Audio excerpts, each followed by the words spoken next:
Well,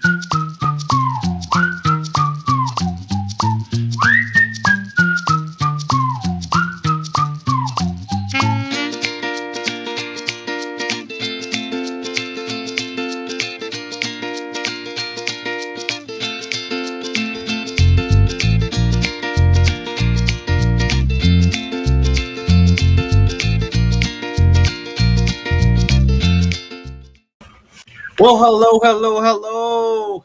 Hi. It's so good to see you here. It's been a long time. I know. People, we're sorry. Stuff happened. It was supposed to be 2 weeks, and then it became 3 weeks. But now we're here this week. We're here. And of Yeah. course, as always and forevermore, we want to start our lives with our Facebook lives.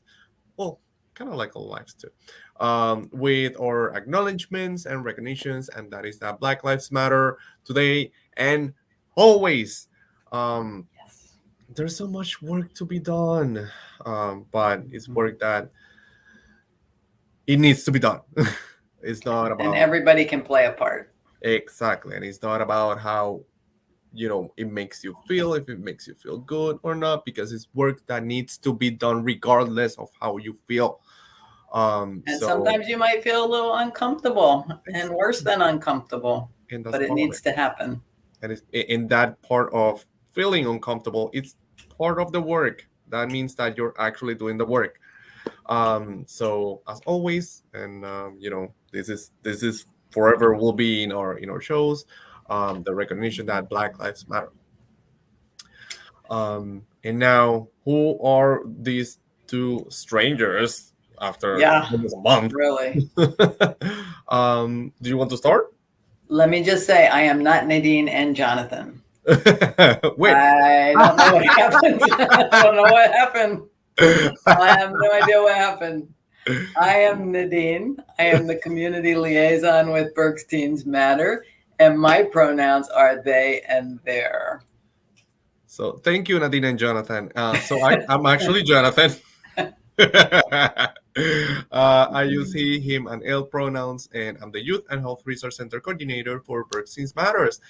And you are all welcome to another Askable Adults Live, the show where we talk about sex ed, community, and we say that we're starting 1 week, but then everything imaginable happens, and we have to Yes. cancel, and etc., etc., etc. Yes. But the last time that we were here, we said that we were taking a little bit of time, of a weird hiatus, right, Nadine? Yes. In And yeah. what did we do with that time, Jonathan? What did you do with that time? So wait, that was 2 weeks. No, that was 3 It's weeks been a ago. while. It's been 3 4 weeks. weeks ago. You can't even remember anymore. So I actually was invited to participate at Camp Safe Berks. If folks that are here, that are watching, remember we had Victoria Simmons, who is a community educator from Safe Berks.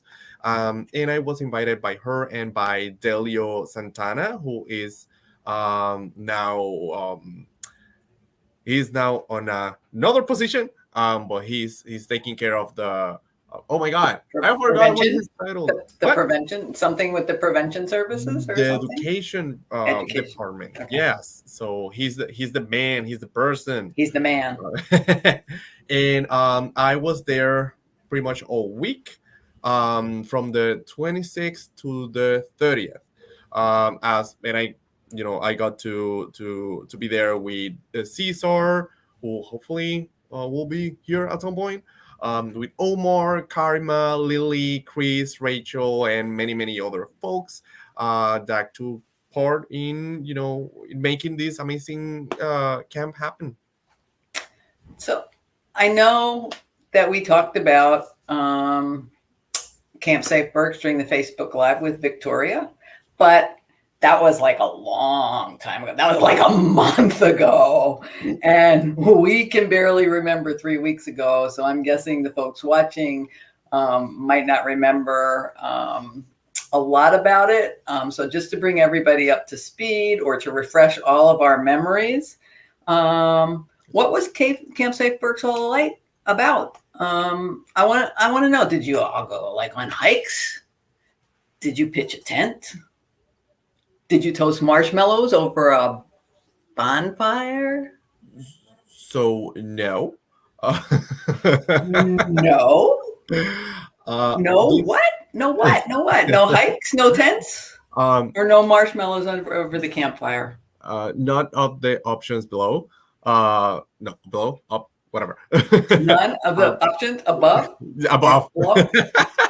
So actually, this particular camp, focused on social justice education and engagement. As we probably would have done some of these, those amazing camp activities, if if we wouldn't be living in a COVID world, because camp almost didn't happen, because there was so much uncertainty about No. what was going to be able to do, where the camp was going to take place. So it would be amazing that if we could have done all that, but it's being a very weird and different kind of year. I'll give you um, that. so the camp was actually held at the DoubleTree in downtown Reading. So I don't think Craig Paul would have been welcome, say Berks, back to the DoubleTree for any of their activities, if we had built a campfire in the middle of the ballroom. Oh, um, details. the details. I mean, we thought about it. It's a little small fire. So we focus on social justice, education, because that was what the camp was all about. During the first day, we spoke about topics that affect youth, because of their age. For example, adultism, or using adulthood against the young people in our lives. If you ever heard this phrase, they're too young to understand, that's basically adultism. But there's more to it. Then the second day, we spoke Uh, about, yes. wait a minute. We just can't go on to the second day. Not after you just said what you said about adultism, because this show is Askable Adults, and I need to interject with a reminder Okay. that Askable Adults are people who start the conversations and keep them going. Yes. And so in the language of Askable Adults, saying that they're too young to understand has to be translated to say, I'm not sure how to talk about this in a way that will help you to understand. Yeah. And so one way to follow up with that acknowledgement would be to ask some questions to figure out what the young person already knows or thinks or understands about the topic, and then meet them right where they are at to build on that foundation. Yeah. So I just want to make sure that, this being Askable Adults, it's like the opposite of adultism. And we're trying to do something different. And so that said, I'll give the floor back to you. No, you're totally right. And you know what? Now that I think about it, saying they're too young to understand, I wonder, is it that they are too young, or that you are not prepared to have those conversations? Mm-hmm. Because maybe they're talking about it, maybe they're asking about it. So if they're already are asking about it, or hearing about it, or seeing it, then they probably have some type of understanding, or can have it if we just talk to them. Yeah.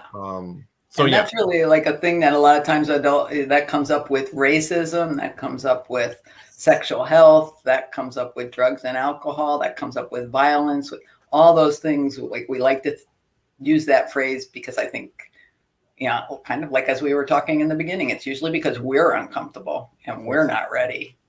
So Exactly. usually the young people in our lives are much more ready because they're very open to experiencing the world.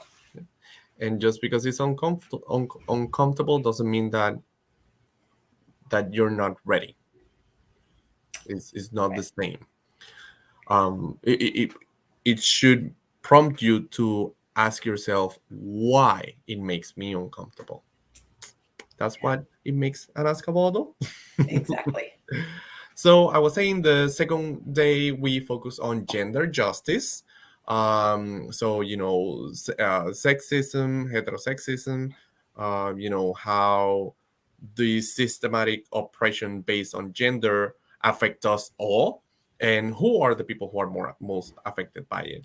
The third day it was focused on LGBTQ plus justice. Then the fourth was on racial justice, and the last day was emotional day, or the day in which we all cry. I'm kidding. It wasn't emotional day. It was actually launch day, and we reflected on the things that we had learned, the conversations that we had, and we plan on how to use this knowledge and apply it for our future and for our community.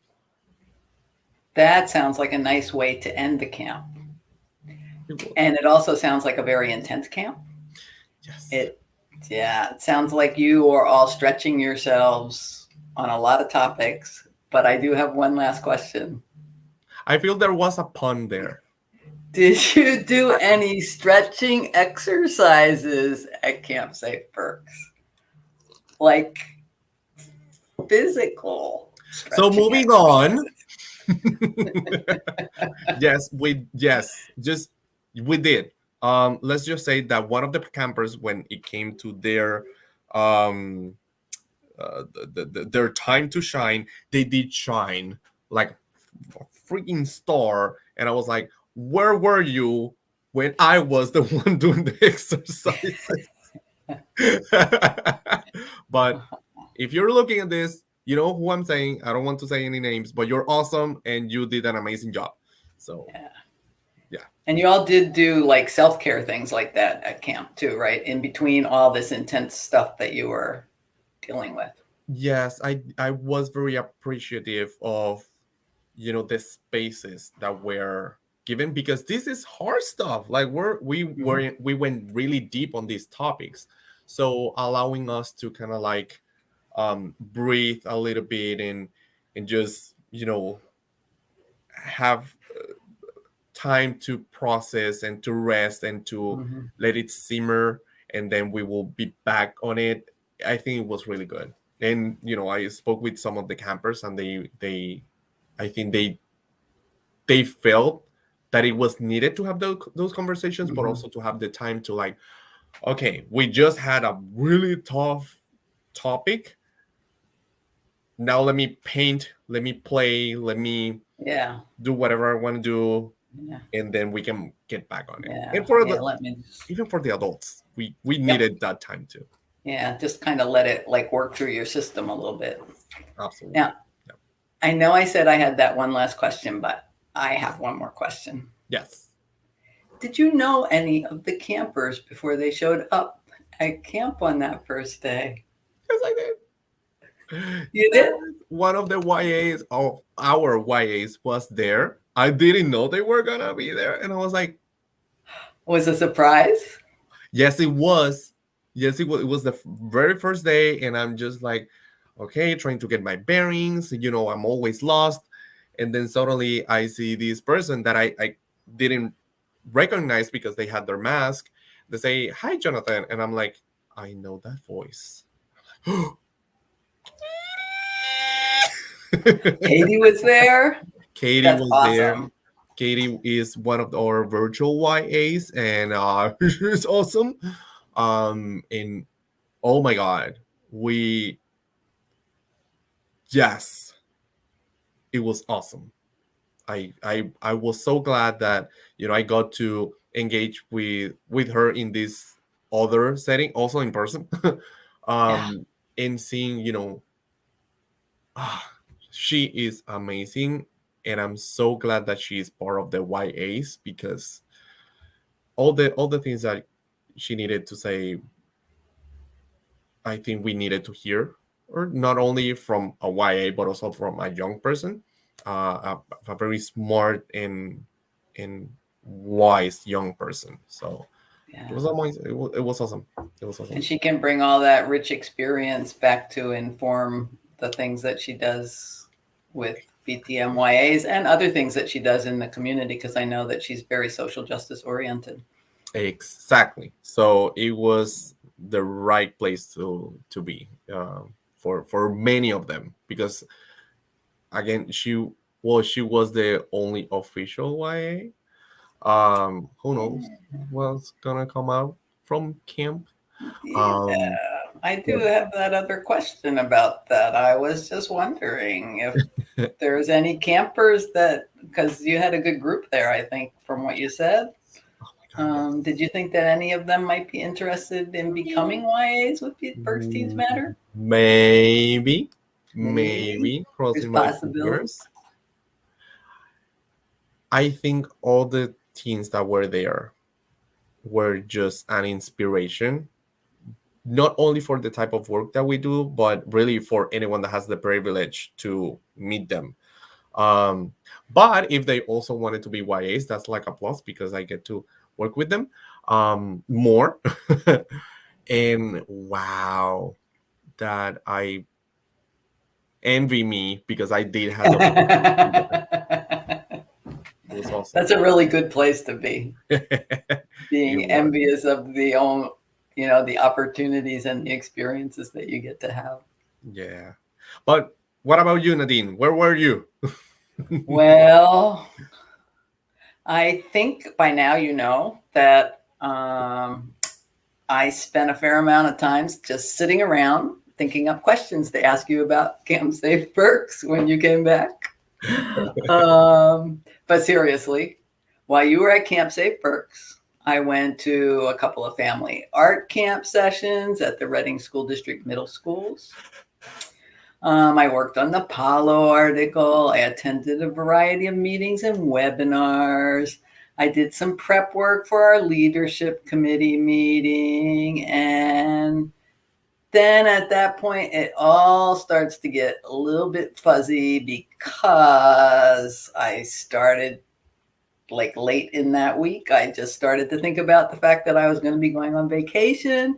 And then I packed up and I took off for a week on the beach where I pretty much only took walks, played in the waves a bit, read a really great book, forgot about pretty much everything except for the moment that I was in. And it was just very delightful. That is awesome. And you needed a vacation. You've been I gone. really needed a vacation more than you can imagine. I just really needed that vacation. I think everyone needs to take that, like we need our free time. And when I say we, it's every single person that works. That's part of our self-care. We work hard. You work, and when I say you, like every person that is looking, Mm-hmm. Right. that is watching, you need to take care of yourself.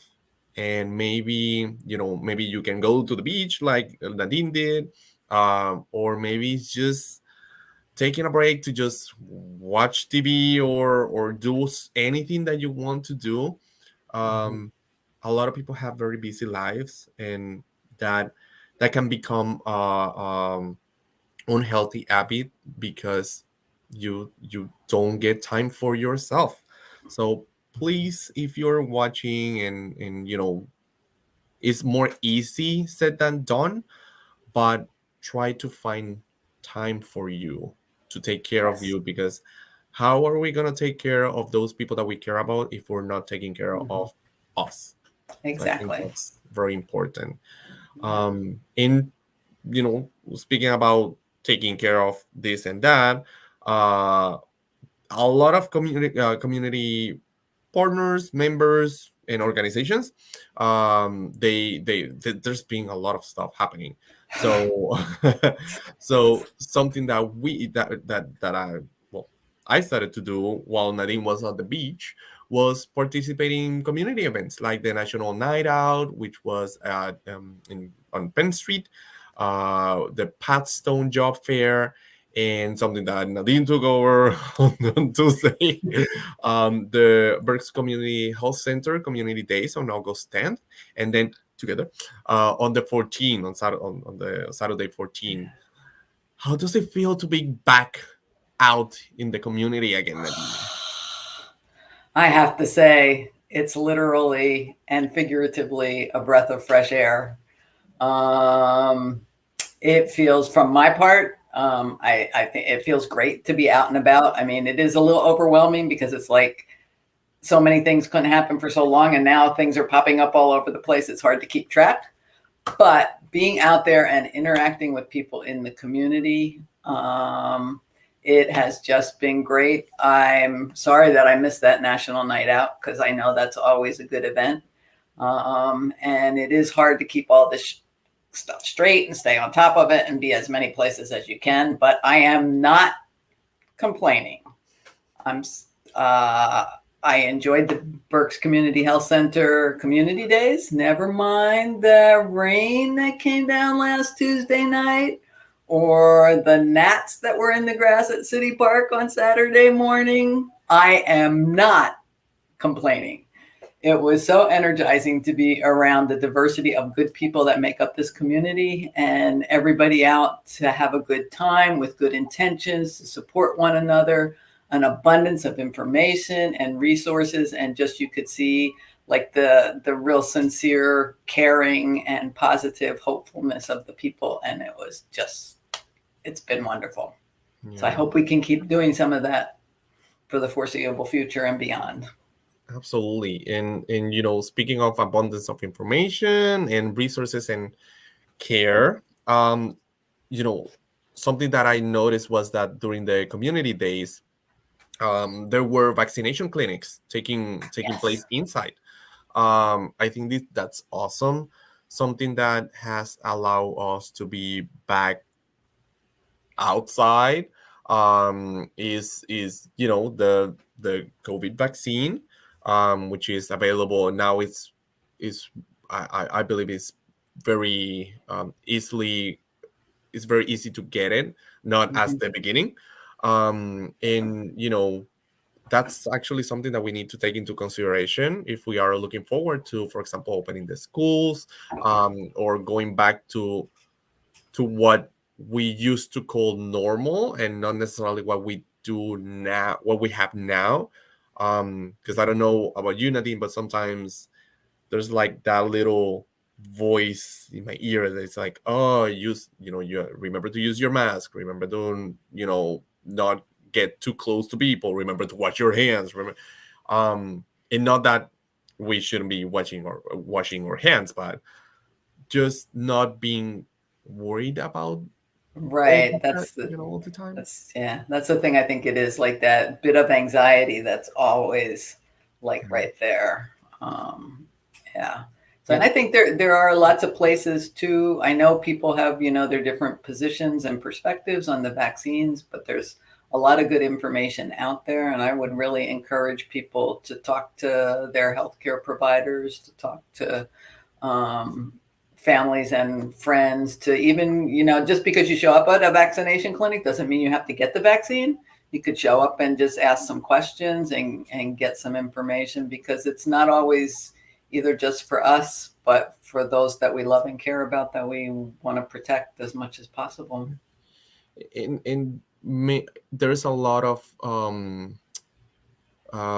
distrust from many members in the community for the vaccine and all that.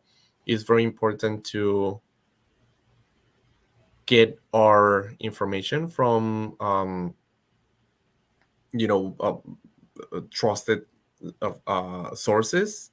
You know, just a meme won't, it's not informed. It's an information, it's a medium, but it's not a trusted source. There's also that thinking that, oh well, if I get the vaccine, I can still get sick, but you're not gonna get as sick. And and if we all are protected, we get the I forgot the name, the Herd immunity immunity. herd Herd immunity, immunity. because we're not it's we've been getting vaccines for many different diseases, in that have been terrible and lethal throughout history, and many of those diseases didn't almost were eradicated until a couple of years ago when people stopped taking the vaccines. Mm-hmm. um, so it's important to inform ourselves, and also taking care of another. If you don't want to, if you have your reserves about the vaccine, etc., then we will we expect everyone to use mask. I still wear my mask in several different places even though I have the vaccine, just in case. Because Right. in something that I heard someone saying, it was, even if the vaccine doesn't work, even if the masks didn't work, even if all these measures didn't work, it doesn't matter to me, because I did it because I care about the other, and not because I, this, didn't want to believe that this was real. Right. So I did it out of love instead of anything else. Right. So I thought that that was really good. And Um, we have to remember too that there's some people that, for whatever their health status reasons might be, are not able to get vaccinated. Pre-existing And health there's condition, pre-existing kids health under 12 years of conditions, age. kids under 12 years of age, and so for care for those members of the population, and you don't always know what health conditions people might have. Sometimes people themselves don't even know Hmm. that they might have those health conditions, and so. Um, in large part, I'm a fortunate person. I tend to be pretty healthy. I don't get sick very often.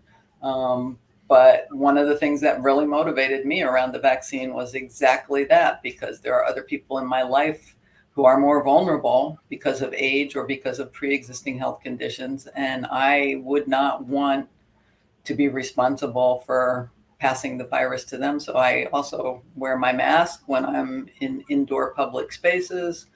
I got the vaccine, and I try to be as careful as I can without being, um, what's the word, kind of paranoid about things. But I just, like I said, not just for myself, but for those people that I love and care about, I want to make sure that I'm doing the right thing. Yeah. So speaking of being safe and taking care of others, is something another thing that is important is, when we look forward to when schools reopen, how to be in person while being safe. Although we still don't know what the decision of the Reading school, the school board from Reading School District, Mm-hmm. is going to be. There's hasn't been a haven't been a vote yet. We hope that it will be for the benefit of the students, whatever it is. Secretly, we might be a little bit biased because I kind of want to be back in the school, but um, I just want everyone to be safe. So that's kind of like my position on the whole thing. And I don't want to do virtual stuff anymore. Yeah.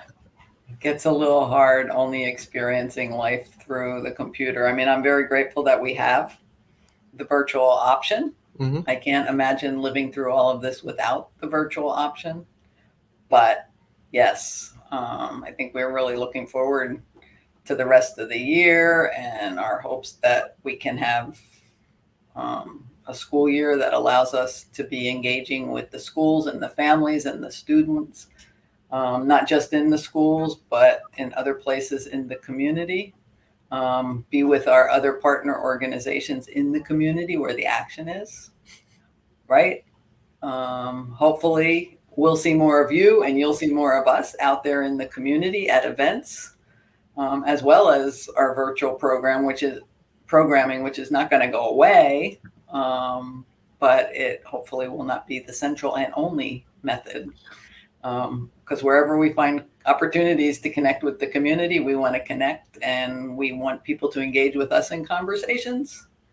Eager to take any opportunities that we can to make connections, right, Jonathan? Absolutely. So, speaking of connections, remember to connect next week. Yes, we'll be here, right, Jonathan? We'll be here. We promise. Technical difficulties, and Yes. so we'll be here next week. Hopefully, everyone will be on board with us again. And as always, 5:30 every Tuesday, Askable Adults live on Facebook. Yes. On Facebook with Jonathan and Nadine. Nadine.